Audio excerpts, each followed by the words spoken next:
everybody. Happy Tuesday. Good to see you all. Glad you're with me. And just getting woken up a little bit. I don't know if woken up is a little bit. I'm starting to wake up. God bless you guys. Cincinnati Reds hat, oldest team in baseball, also one of the worst perennially, but I'm a fan. Always going to be a fan of the Cincinnati Reds. So don't hate. Nobody hates the Reds because they're not good. So that's my team. Stick with them, thick and thin, doesn't matter. That's just kind of the way I am. All right. Love you guys. Hope you guys are having a great day. Hope that you can hear that this is not as echoey as normal because I am using a microphone sent to me by my friend, Pastor McMillian. I appreciate you, brother. And I just want to give a shout out. By the way, I want to look real quick at my book, my prayer book, and give a shout out to somebody we've been praying for several weeks because they just got a lot of stuff. Penny and James Salade. I want you to know that we're praying for you and praying for your healing. My friends Hal and Wanda praying for you guys. My friends Mark and Donna. Hope you guys are enjoying the snow where you're at. Guys, to Jane Baker, thank you so much for your card and your kind words. Again, we're just grateful for you and we're returning that. Just text prayer to that number on your screen and we'll pray for you. And that's one thing we know we can do that connects us to the Father all the time. Hey, today I want to get into Luke chapter 18. I want to dedicate this mic talk to my grandson, Israel, because he has brought Sarah and I great joy during this stretch of just unknown and frankly worry and just hard emotional stuff. And you guys have all been great. But Israel sees the world the way that I want to see the world. And it kind of goes back to this passage from Luke chapter 18, verses 15 through 17. You'll also find this in Matthew 19:13 and Mark 10:13. This story is told by all the three synoptic gospel writers. But there's a little addition here, verse 17, that Luke puts in that I want to note today. So here's the story. Luke 18, starting in verse 15. Now they were bringing even infants to him that he might touch them. And when the disciples saw it, they rebuked them.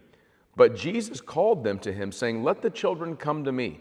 Do not hinder them, for to such belongs the kingdom of God. Truly I say to you, whoever does not receive the kingdom of God like a child shall not enter into it."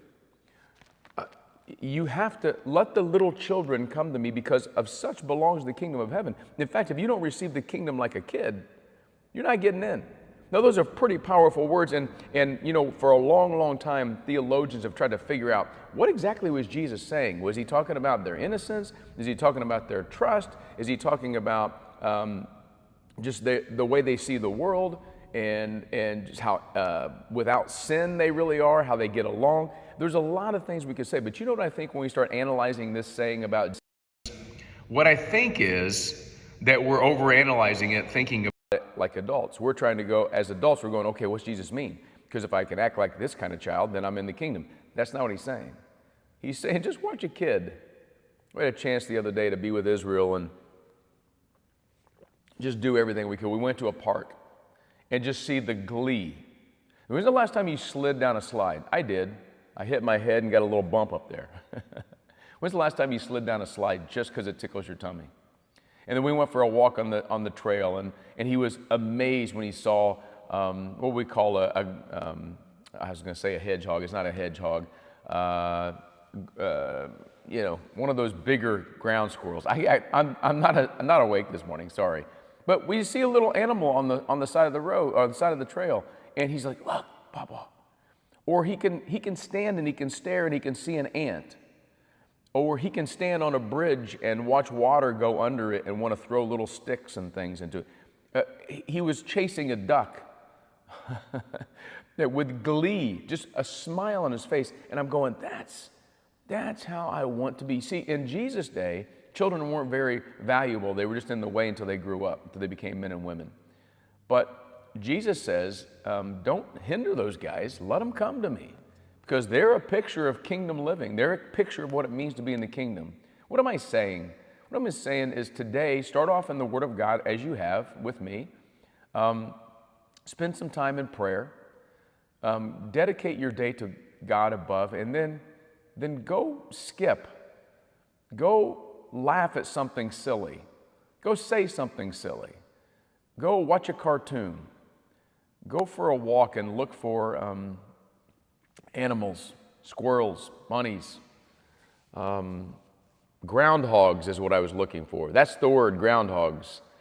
Be a kid today, because Jesus says when you're a kid, you're really, really close to the kingdom of God. And I hope that you'll experience that today. Be a kid today. Love you guys. Happy Tuesday. We'll see you in a different location tomorrow because of a special occasion in my life. Peace.